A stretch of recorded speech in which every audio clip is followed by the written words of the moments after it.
खिलौने सिर्फ खेलने के लिए होते हैं, पर अगर वे खुद खेलने लगें तो। विक्रम को हमेशा से पुरानी चीजें इकट्ठा करने का शौक था, लेकिन उसे नहीं पता था कि उसकी यह आदत उसे मौत के करीब ले जाएगी। जब उसने वह 100 साल पुरानी गुड़िया खरीदी तो घर में अजीब घटनाएं होने लगी। हर रात गुड़िया अपनी जगह से गायब हो जाती। कभी वह खिड़की पर होती, कभी दरवाजे पर, और कभी उसके ठीक सिरहाने। पर असली डर तब शुरू हुआ जब उसने आधी रात को अपना नाम पुकारते सुना, और वह आवाज गुड़िया की थी। विक्रम, अजय, रोहित और संजय चारों दोस्त थे। विक्रम को पुरानी चीजें इकट्ठा करने का जुनून था। एक दिन वह एक एंटीक शॉप में गया, जहां उसे मिट्टी की बनी एक पुरानी गुड़िया दिखी। गुड़िया अजीब थी। उसकी पीली आंखें, बिखरे बाल और फीकी मुस्कान उसे डरावना बना रही थी। इसे मत खरीदो, दुकानदार ने चेतावनी दी।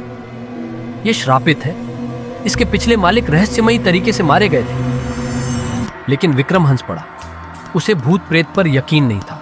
उसने गुड़िया खरीद ली और अपने कमरे में ले आया। पहली रात विक्रम ने गुड़िया को अपनी अलमारी के ऊपर रख दिया और सो गया। आधी रात को उसकी आंख खुली। कमरे में अजीब सी ठंड थी। अचानक उसे धीमी हंसी सुनाई दी। चूं चूं चूं। उसने इधर उधर देखा, लेकिन कुछ नहीं था।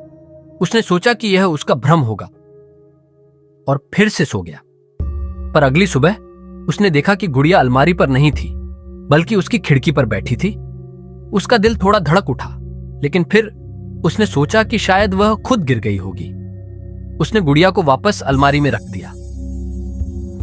दूसरी रात इस बार अजीब घटनाएं और बढ़ गईं। रात को विक्रम ने किसी के कदमों की आहट सुनी।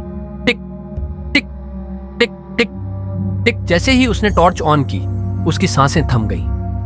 गुड़िया अब उसकी मेज पर बैठी थी।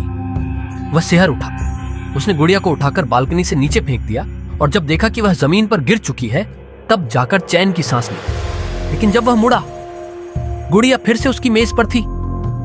अब विक्रम को समझ आ गया कि यह कोई आम गुड़िया नहीं थी। तीसरी रात अब हालात बेकाबू हो गए थे।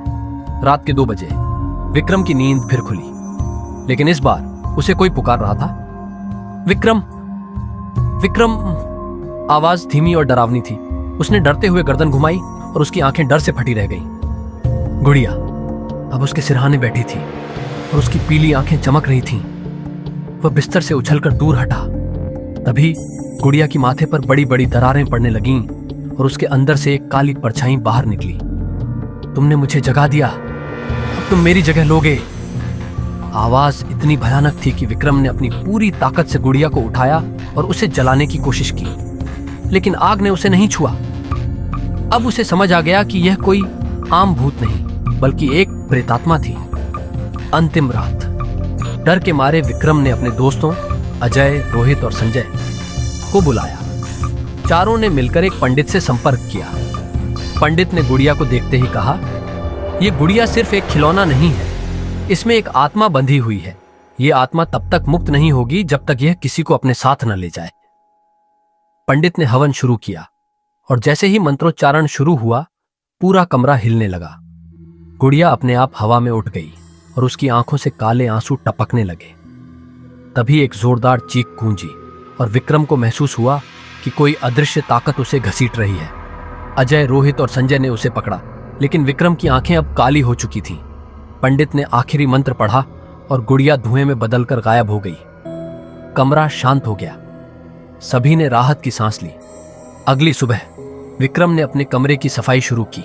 उसने अलमारी खोली और उसके होश उड़ गए। गुड़िया फिर से वहां रखी थी, मुस्कुराते हुए, और इस बार वह उसकी तरफ देखते हुए आंख झपका रही थी।